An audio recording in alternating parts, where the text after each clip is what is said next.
This is the book of 1st Esdras, chapter 4, verse 38. As for the truth, it endureth, and is always strong. It liveth, and conquereth forevermore.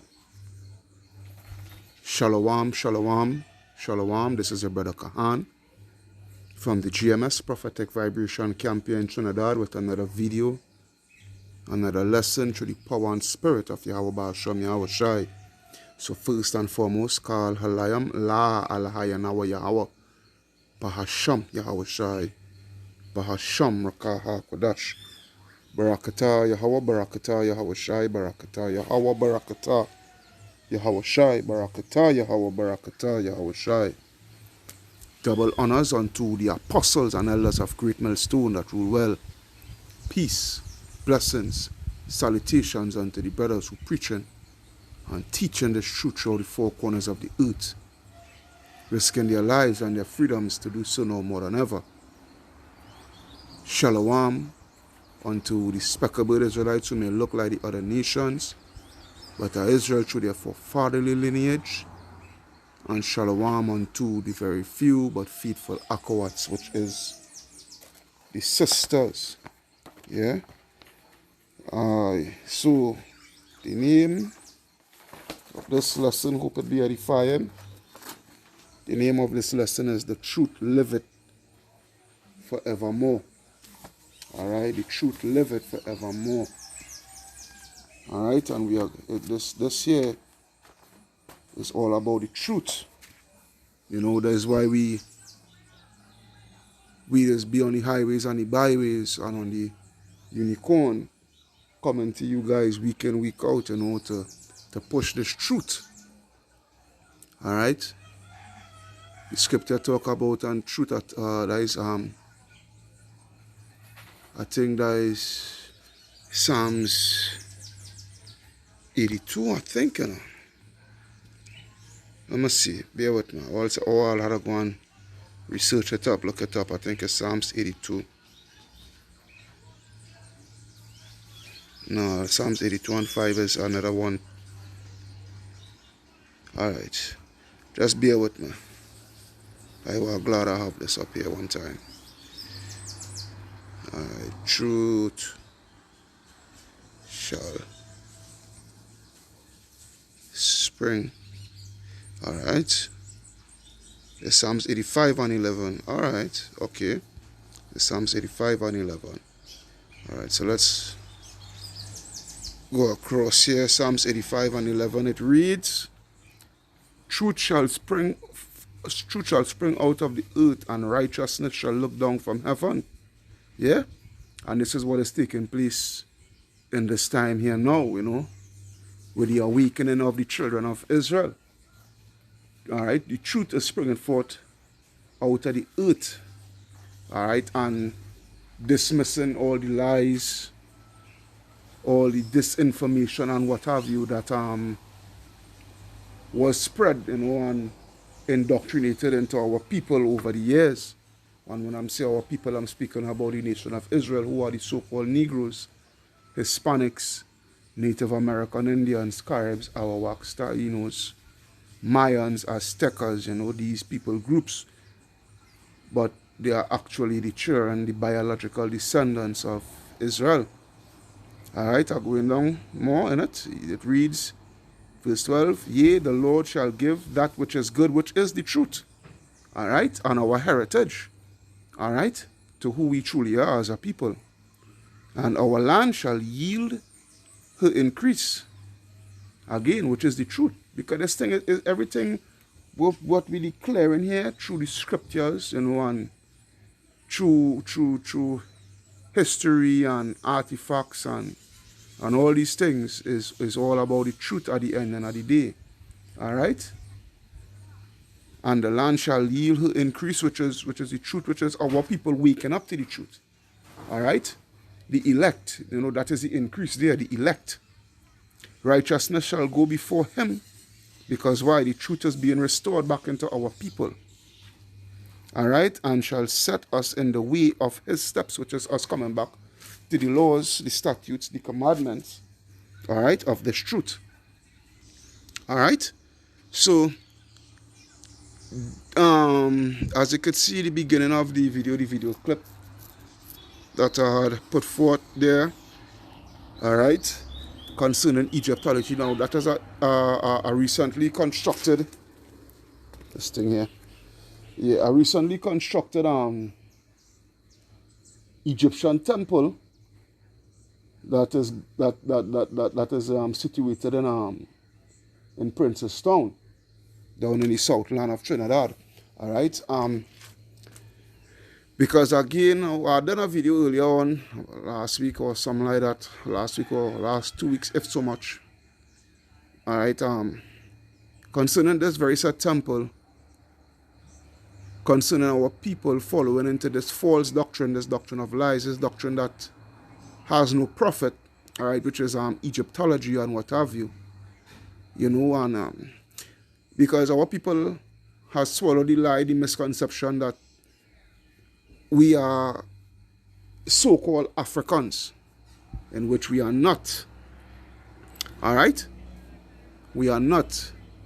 We are actually the biological children of the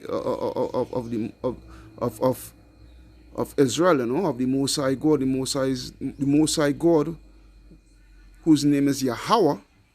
All right, His chosen people. All right,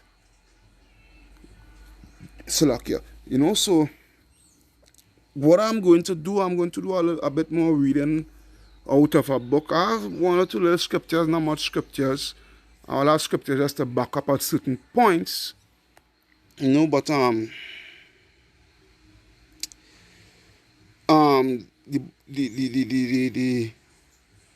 the passages that I'll be reading from to explain something and to prove something, all right, it's from the book to you young brothers and sisters, you know, you newly brothers and sisters, from the book Babylon to Timbuktu. All right, so I'm gonna get that actually. I'll grab hold of that. All right, Babylon to Timbuktu. So I'm going straight to page 14. I was actually doing some little bit of revision here. That's why I was doing all this scrolling. I was doing some revision before I come to the making of this video here. So what are we going to do? The reason why I'm doing this is because matter of fact, I will go to the picture first. I'm gonna pause this. Good. So as I was saying, the reason why I'm doing this video here, because these dumb jakes, you know, when I go to Psalm 64 and 8, where it speaks about their own tongue shall fall upon themselves, which it's actually speaking about Esau, but it's twofold. It could use with Jake too. All right, with these jakes who do not want to submit themselves to the truth because they want to carry a Afrocentric mind, Afrocentric theology, Afrocentric, you know, doctrine, however you wanna put it, but it all centers around Afrocentric thinking of things. All right, so when we was doing the works a couple weeks back, we had an encounter with an Egyptologist, and he tried to say he could debunk us, but he couldn't debunk us, right? Because at the end of the day, we have the truth. But this is something here, an article or however you want to put it. You know, I was scrolling through Facebook and whatnot, and this caught my attention. All right, because watch this here. Watch a specific name I want to get at. All right, I'll go for that dress now. Hopefully nobody can see it. A mango that dress fell. All right, yeah. So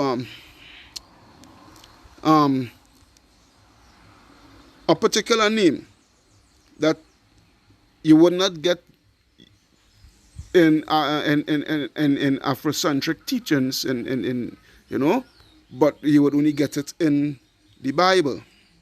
So as you could see from the people who put it up, as you can see here, the People's News Africa is with Professor, because they think all so-called black people in the land of Africa is Africans, which is far from the truth. From Professor Makombo and Internet News ETV, wherever that ETV stands for. But anyhow, let me blow this up a bit. As you can see, the pictures there, right? But watch this. It reads the Nile Valley Civilization. The Nile is also, it's the Nile Valley or the Nile River. All right, its biblical name is Gihon. All right, the Gihon River. All right, the Nile Valley Civilization. There was no difference between ancient Kemet, which is actually Mitzrayim or Matezarayam, which is now known today as more than the Egypt, and Nubia or Kush.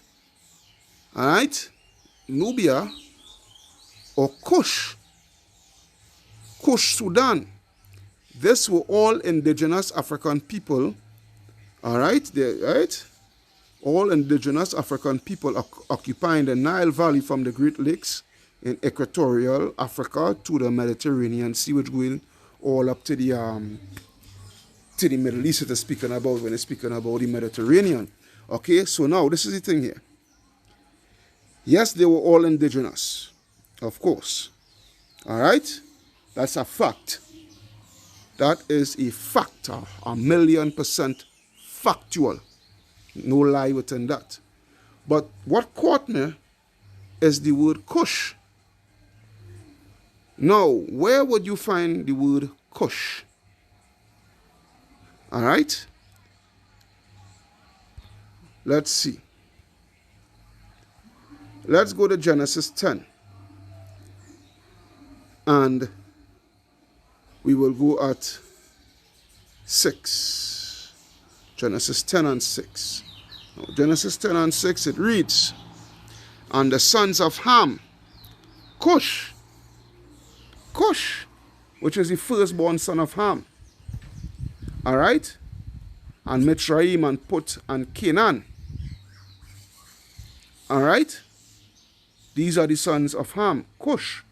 Now, I think Canaan is the firstborn, but that is for another time. All right? I don't want to debate that or waste time on that or whatever the case may be. All right, so Cush. All right? Although it's spelled a bit different in the article, all right, which is they put K in the scriptures here is C, but it's really Ka'ash. In the Hebrew, it is Ka'ash. All right? In the Paleo Hebrew, it's Ka'ash. All right? So, as you can see there, there's no difference between them because why? They both Cush and Mitzrayim, which these Egyptologists they call it ancient Kemet, all right, or Egypt, all right. As you can see in the scriptures here, there is no difference between them. Forget about, although yes, they are indigenous to Africa, but the main point about it is that they are literally blood related.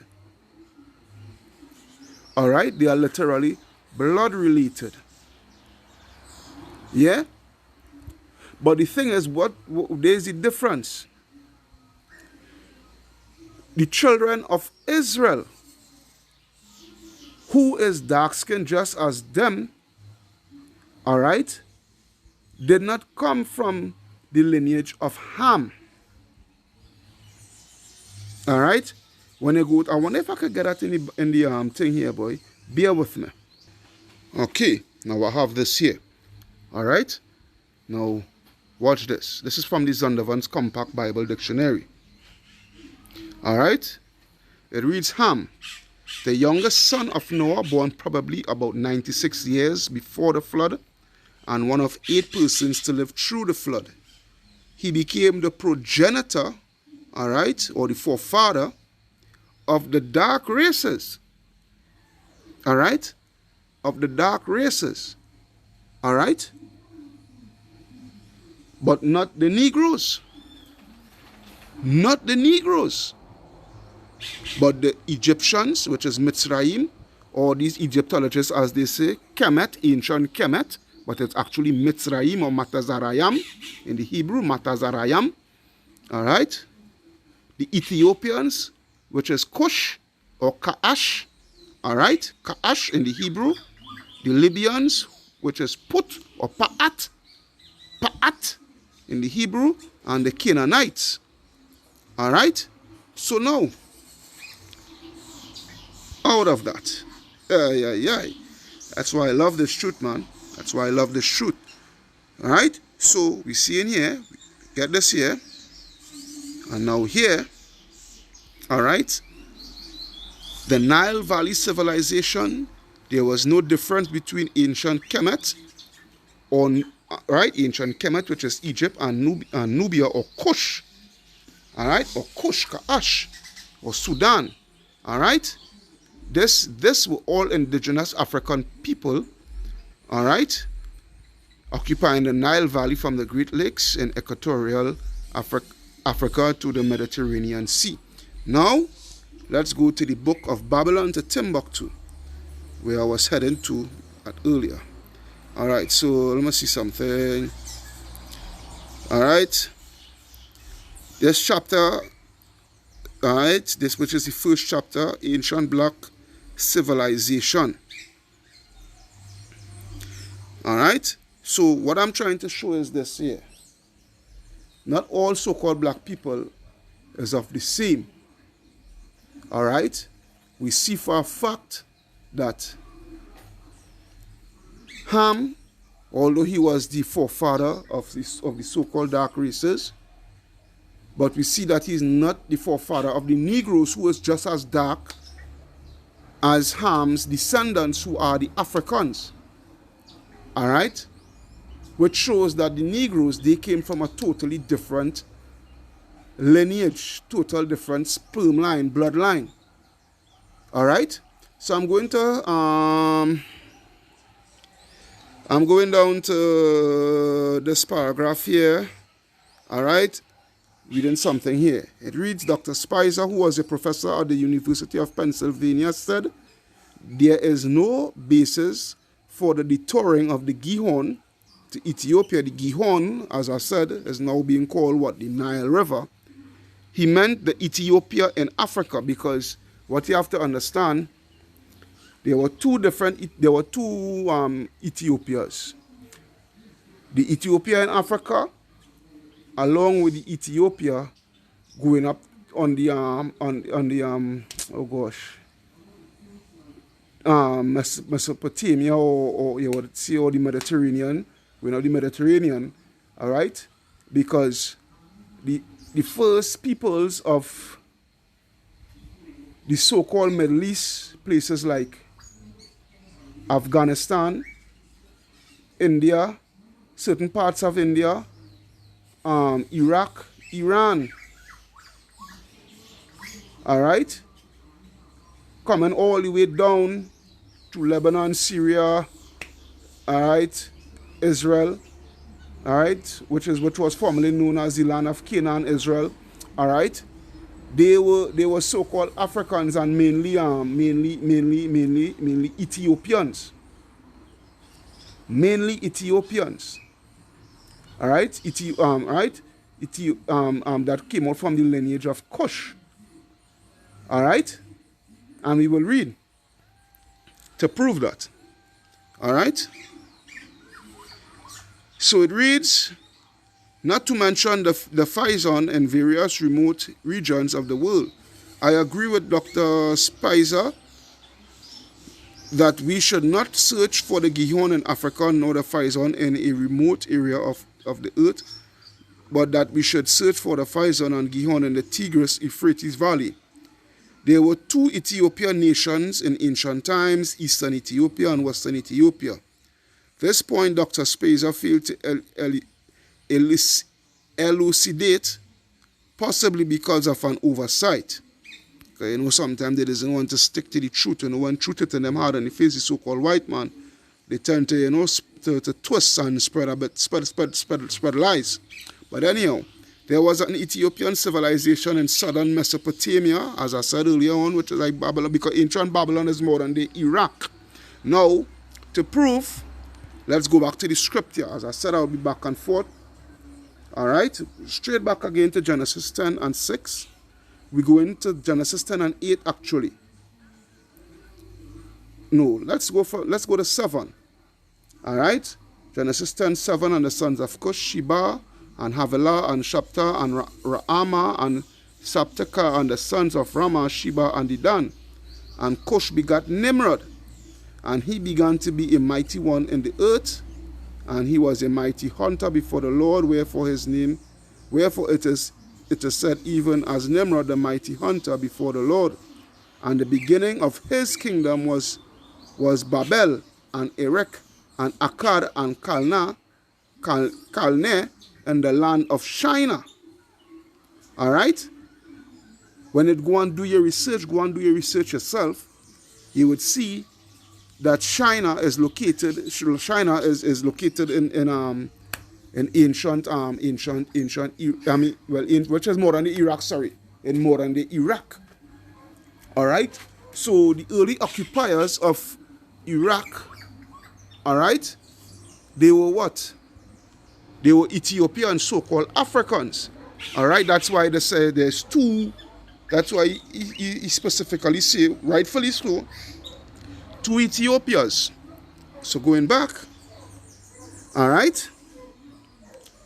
So, but the Ethiopia in this region did not use their tribal name, Ethiopia, to designate their nationality. They did not use the biblical name or the name of their forefather, which was given of their forefather, which is actually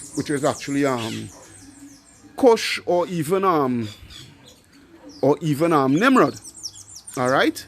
They call themselves by the name of the cities that they constructed and inhabited, or they call themselves by an event that happened there. For example, Yahweh power confused the language of the people at the Tower of Babel.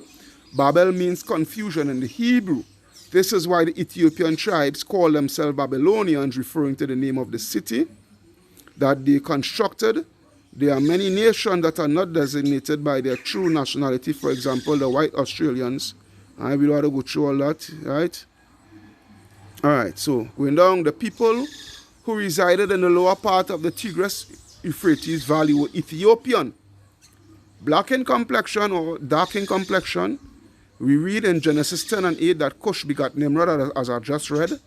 The word Cush means Ethiopia.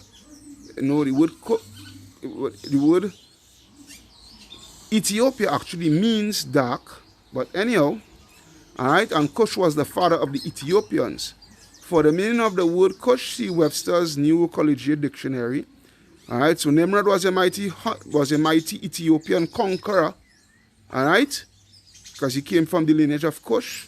He was a so-called African and builder in the land of Shinar, which is modern day Iraq. We find in Genesis 10:8 that Nimrod ruled over such cities as Babylon, Erech, Akkad, or Akkad. All these cities are situated in the land of Shinar. Another name for Shinar is Sumer. This civilization was of a high order and one of the oldest civilizations in ancient times. In Genesis 10:7 we read the sons of Cush, Sheba, and Havilah. Now we have learned that Havilah was a son of Cush, who was an Ethiopian. All right, and he had a land named after him, which is up there within Mesopotamia. The word Havilah became the name of the tribe and a region known as the land of Havilah, and I think that will be within Iran, modern day Iran. I want to believe. I'm not going to push it as a doctrine, but I don't do my research on that. I want to believe it's in Iran. And the Havilites, Ethiopian, lived in the land of Havilah. Moreover, scholars have, it's in Iran itself. More scholars have located this land near the Persian Gulf. Yes, yeah, I was correct. In search of the land of Havilah, we find that there was another Havilah who was of the sons of Joktan. Read Genesis 10, 26 to 29, which is actually, he was a Shemite. But this Havilah was of the line of Shem, as I just said. Read Genesis 10, 22. Noah had 3 sons, Shem, Ham, and Japheth. All right? Now watch this. The children of Shem are called Shemites. The sons of Ham are called Hamites, and the sons of Japheth are called Japhites. All right? And all 3 sons were so-called black men. All right? And everybody upon the face of the earth goes back to one of these 3 men. Okay? So what does that shows you Pan-Africanists? That not just because someone is of dark skin, you have dark Arabs that came from the lineage of Ishmael, and Ishmael came from the lineage of Abraham. Abraham was a Shemite. Okay, Abraham was a Shemite. Okay? Why don't you call them Africans? As a matter of fact, they don't even consider themselves Africans. So you see how much holes like Swiss cheese that your doctrine have, you Pan-Africanists, you Dr. Omar Johnson, and you Polite and Shaka Amos, and you guys down here in Trinidad that subscribing to that nonsense in that temple that you all going in to do your wicked idol worship. But anyhow, let's continue. All right, so it reads, what read? We should not confuse. Oh, no, I just read that, right? So now it is logical to conclude that Havilah, the son of Cush, is intended in Genesis 2:11 to be the Havilah of the land of Havilah, because that Havilah was a Cushite, Ethiopian. Okay? His habitation would naturally be adjacent to his brother Nimrod, who ruled Babylon. Okay, so page 16. So it reads, Abraham was of the fathers of the 12 tribes of Israel, and Abraham's father Terah came from the land of Ur of Chaldees. Now this is where these Pan-Africanists, this is the stumbling block. All right? This is the stumbling block with them, because they see that he came from the land of Ur of Chaldees, who were Ethiopians. The Chaldeans, they were Ethiopians. They got mixed. They got mixed up. All right, and push. They got mixed up and within their mind,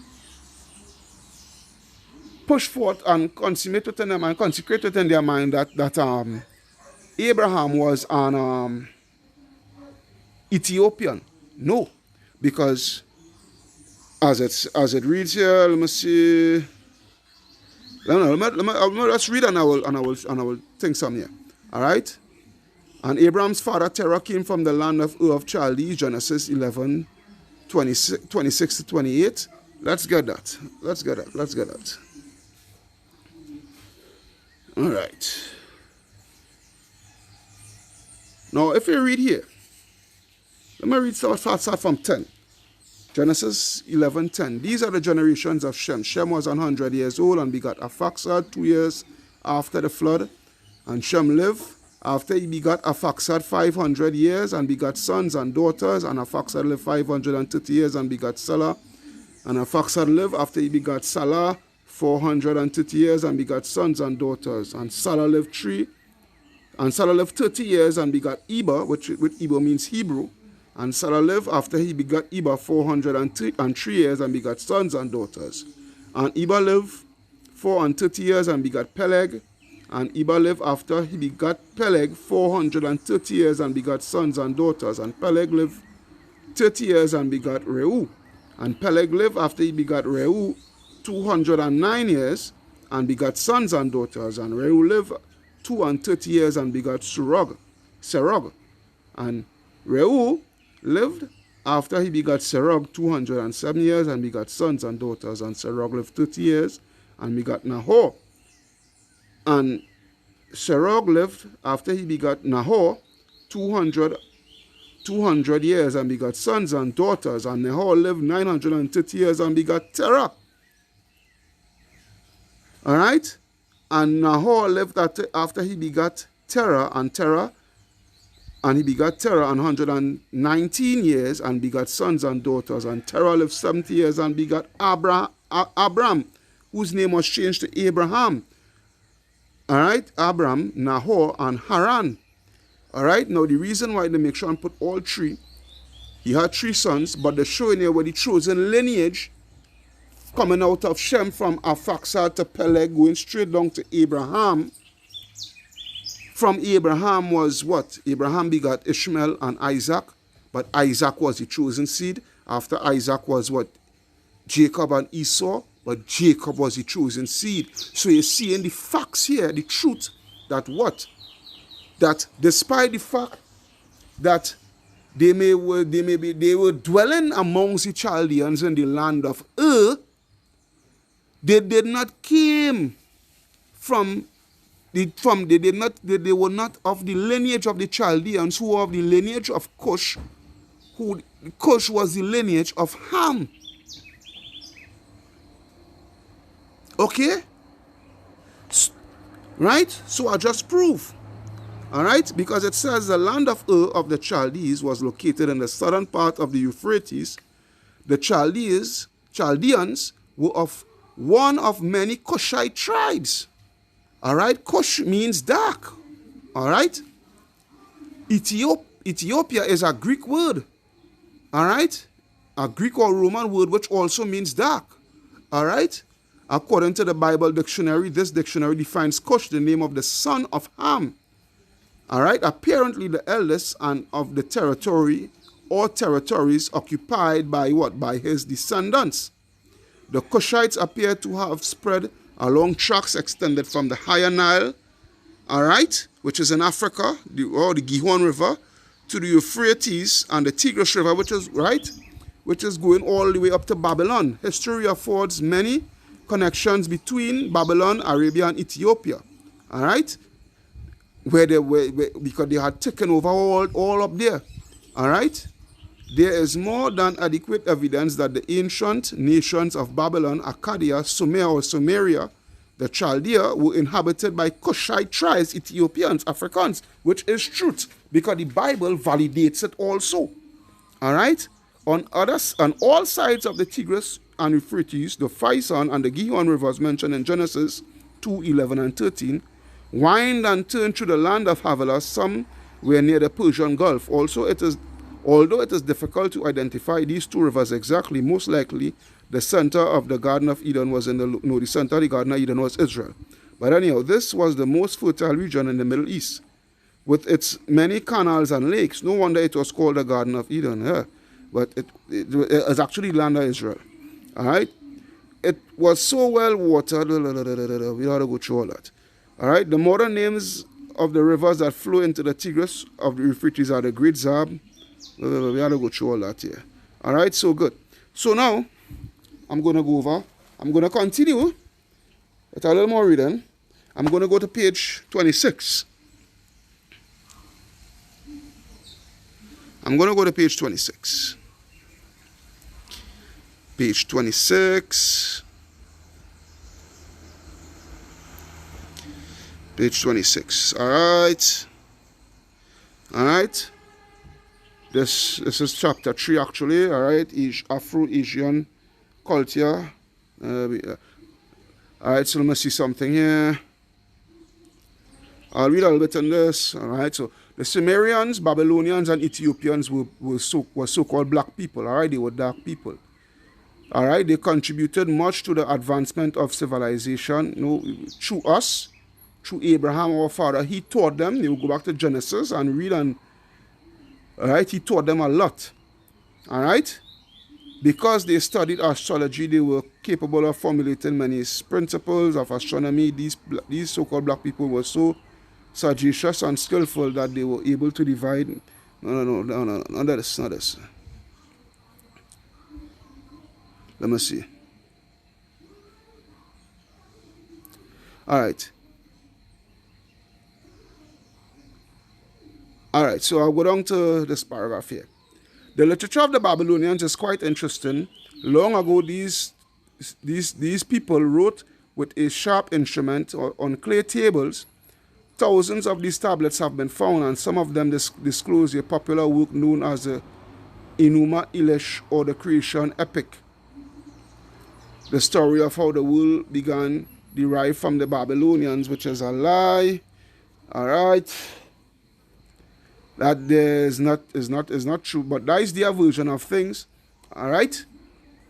Because it's obvious, they will take the Most High God out of the equation of how the world actually began, how the world was created. But anyhow, after the dispersal of mankind at the Tower of Babel, the Black Hamites, or the Hamites, because that is what they are Hamites, migrated toward the east, south, and southwest, and the west. These Hamites settled in the land of Canaan. Later on, it is called Israel. The land of Canaan gets its name from the youngest son of Ham, who was Canaan. The Canaanites were the primordial aborigines of the land of Canaan.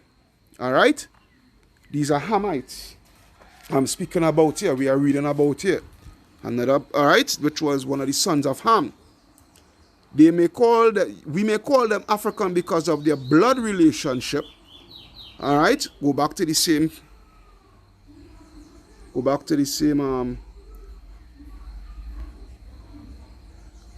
picture here, right? To the same picture here, right? There's no difference between them, because they are related by blood. All right.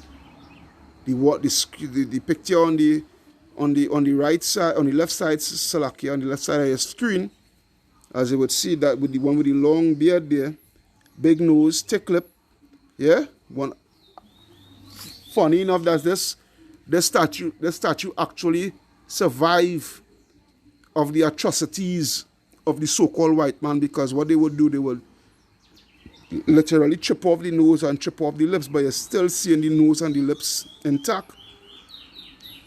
All right, he was an Egyptian. All right, and the one there you could visibly see, the next one on the right side, you could visibly see that he was an Ethiopian. All right, or a Cushite. All right, so going back to where I was reading. All right, so it reads, we may call them Africans because of their blood relationship to the other inhabitants of the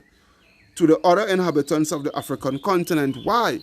Because not everybody in Africa derived from Ham for them to be labeled as the same as the for them to be labeled as the Africans. All right, because to the north of Africa you have what? You have the Ishmaelites, which is these Arabs, all right, these Muslims. All right, North Africa is actually a mixture. Places like Egypt, Tunisia, Morocco, Algeria, Libya, all right, is a mixture of Ishmaelites and Aman Turks. All right, Ishmaelites through the Mohammedan conquest, all right, and the Aman Turks, all right, from who started to reside there when the Ottoman Empire had much influence within that region. All right. So it says here. Right, and then you have what? The west coast of Africa, Salakia. Before I finish, the west coast of Africa, which is predominantly Israel. All right, and then you have to the south, these so-called white people. All right. They are Esau, Edom, that they came from the lineage of Shem. So the Ishmaelites, the Israelites, and the Edomites, which came from the lineage of Shem, they are Shemites. All right? Not everybody came from the lineage of Ham within Africa. All right? So it says there were 11 Canaanite tribes living in the land of Canaan and surrounding it before the Israelites possessed it. All right? The greatest, and I'll read about it just now, the greatest cultural and commercial sites of these dark Canaanites were Tyre and Zidon, sometimes written Zidon. All right, Tyre and Sidon, sometimes written Zidon. This city gets its name from Sidon, the firstborn son of Canaan. All right. Go back to Genesis 10 and go back to Genesis 10. Genesis 10. Let me see. And 15, where it reads, and Canaan begot Sidon, his firstborn, and Het. All right. And the Jebusite and the Amorite and the Girgasite and so on. All right. So it reads, this city gets its name from Sidon, the firstborn son of Canaan. The Sidonians and the Tyrians were of the same race. All right. They were Canaanites, but more so Hamites. All right. Let's continue, Rachel. Right? And their kings rule over both of these cities. In many history books, you will read about the Sidonians under the name Phoenicia. All right? The Greeks called the Sidonians Phoenicians, land of palm. That what Phoenicia mean, because they found many palm trees there. But the Sidonians called their nation by the name Canaan or Canaan. Phoenicia or land of the Sidonians were located to the north of Palestine, all right, which is ancient Philistine, all right, along the coast, because the Philistines, all right, they were Hamites too, but they came from the lineage of Mitzrayim. They were so-called Egyptians, all right, along the coast of the Mediterranean Sea, bounded by the sea on the west, and became the mountain range of Lebanon on the east. Tyre and Zidon were founded about 2300 BC. All right. The Tel Amarna tablets shows that Tyre was a place of great strength in the 15th century. Sidon was still older. All right. I'm gonna come down. Let me see something. All right. So it reads, these black people were proficient in philosophy, astrology, geometry, arithmetic, and navigation. Most importantly, navigation. All right, because it was them that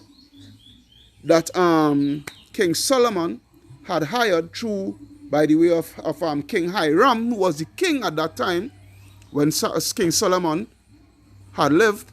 All right, who had right, because it was Hiram, King Solomon had hired to build the temple of the Lord and what not have you. All right, and it was them that the King Solomon navy was made up of these people. That is what I want to say. All right, King Solomon navy was made up of these people. All right, these people of Tyre and Zidon. All right. They had good harbors which enabled them to navigate to distant lands. All right, and one of that distant land was Asaret, which is modern day America. All right, the Americas. All right, which would take namely a year and a half to go on, a year and a half to come. Yeah. Okay. Which enable them to navigate distant lands such as Cyprus, Sardinia, Crete, Rhodes, Cadiz, and Spain, whatnot, so forth. Right, so good. So the Phoenicians were skilled also in metalworks, needlework, and embroidery. Let me see something here. Okay, page 28. All right, so good. Watch this. The Phoenicians spoke a Hamitic Semitic language so closely allied to the Hebrew, they were actually speaking Hebrew. They were speaking the pure language. Yes, Hebrew. That Phoenician and Hebrew, two different dialects, may practically be regarded as the same language, as it was previously stated that there were 11 Canaanite tribes: Sidonians, Hittites, Jebusites, Amorites, Girgasites, Hivites, Archites, Sinites, Arvadites, Zamorites, and the Hamathites. All right, which you will get back in Genesis 10:15 going onwards. Hebrew has its origin in the Canaanite language. When Abraham came from the region of Babylon into the land of Canaan, he found the Canaanite language similar to his own. Abraham communicated very well with the inhabitants of the new land, adopted the Canaanite language, made certain modifications. It became known as Hebrew. The Hebrew language was very similar to the Canaanites, says the Bible Dictionary. Phoenician or Canaanite can be classified as an African language because the Canaanite were blood brothers. The Canaanite were blood brothers of the Egyptians, the Ethiopians, Nubians, Sudanese, and other Africans, other Hamites. Okay? They are blood brothers also. They are blood brothers also with the House of Fulanis we know today in the north of Nigeria, along with the Hutus in Rwanda. All right. The Phoenicians established a colony in North Africa called Carthage, and the Carthaginians always considered themselves Canaanites. So watch this. When Moses led the Negroes or the Israelites out of Egypt, Northeast Africa, Moses died in the wilderness. Then Joshua led the Israelites into the land of Canaan and disposed the Canaanites. All right? Good? That's why if this this piece of history here, they're coming on with the issue when they say it is written in the Jewish book called the Babylonian Talmud, which is what these rats deal with. All right.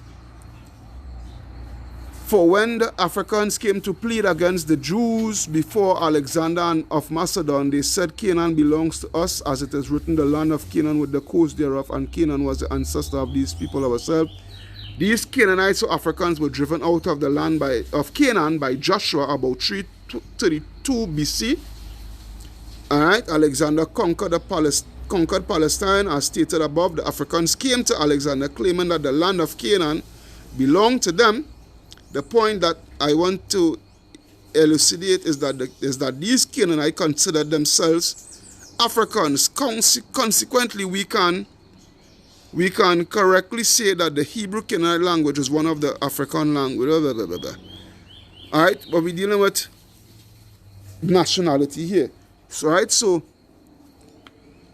we prove that the Israelites are Shemites, and they are Negroid type people, which is a different bloodline from the what? From the Africans, the Hamites. All right? And the thing is, these Ethiopians, they still consider themselves today as Cushites. They know that they are Cushites. All right? They know that they are Cushites. So why still, with all these evidence, with all these proof, and still you Israelites, all right, still want to dismiss it because it contradicts and it exposes the holes in your doctrine of that in that Afrocentric sense.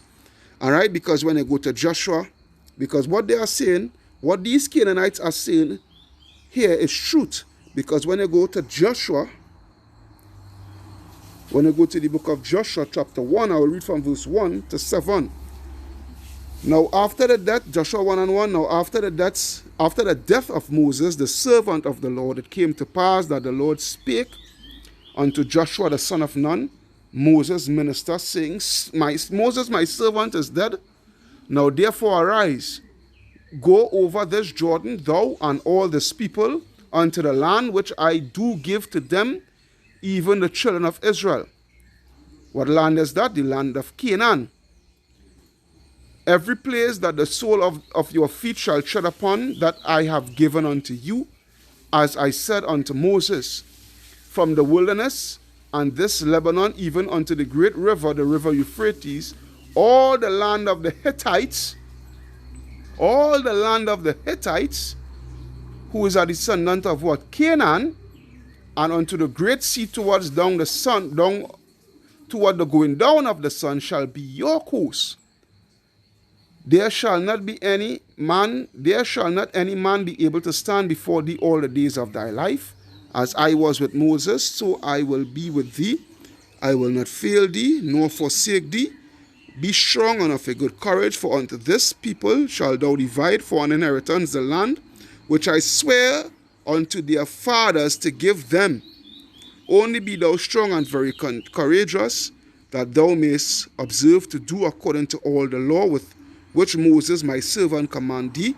Turn not from it to the right hand or to the left, that thou mayest prosper whithersoever thou goest.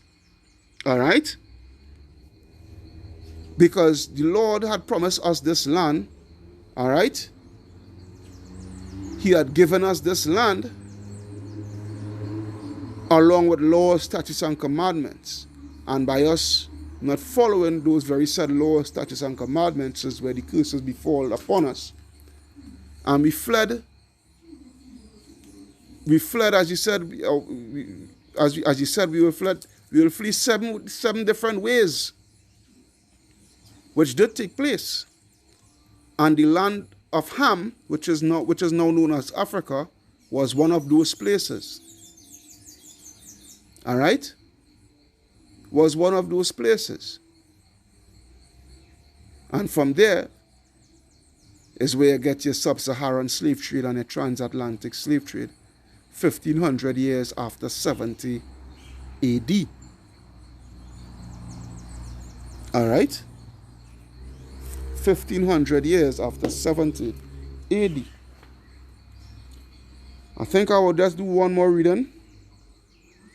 One more reading in Babylon to Timbuktu. Let's go down, let's go down, let's go down, let's go down.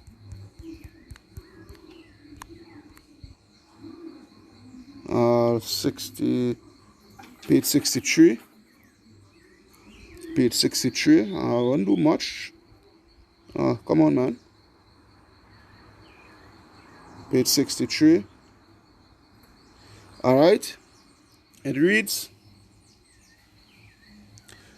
in Egypt, when the ancient Hebrews came down to live to purchase corn, which they would get in the book of Genesis, all right, this would mean that the Hebrews migrated to Egypt between 1788 and 1580 BC. All right, the Hyksos were hospitable to the Hebrews because they were aliens themselves. It was one of the Hykso pharaohs who elevated Joseph, the wise Hebrew, to this position of viceroy of Egypt. All right? Because of this, Joseph saved Egypt from starvation. In the process of time, the Egyptians from the city of Thebes, Upper Egypt, waged wars of liberation against the Hyksos. The new powerful native Egyptian leader advocated an other nationalist policy to regain control of the government. As a result, the Hyksos were expelled from Egypt. So the new kingdom or new empire of Egypt.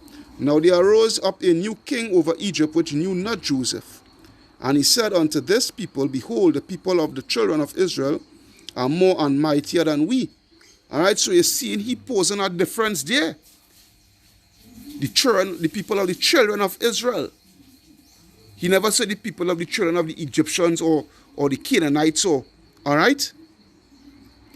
Come, let us deal wisely with them, lest they multiply, and it come to pass, when they are fallen out any war, they join also unto our enemies and fight against us, so get them up out of the land. Which is, go back to again, Genesis, no, not Genesis, actually Exodus, I think Exodus 2. Let's see, 2 and 2. No. Let me see Genesis 1 select here. I mean Exodus 1. Exodus 1 and 8, it reads, now there arose up a new king.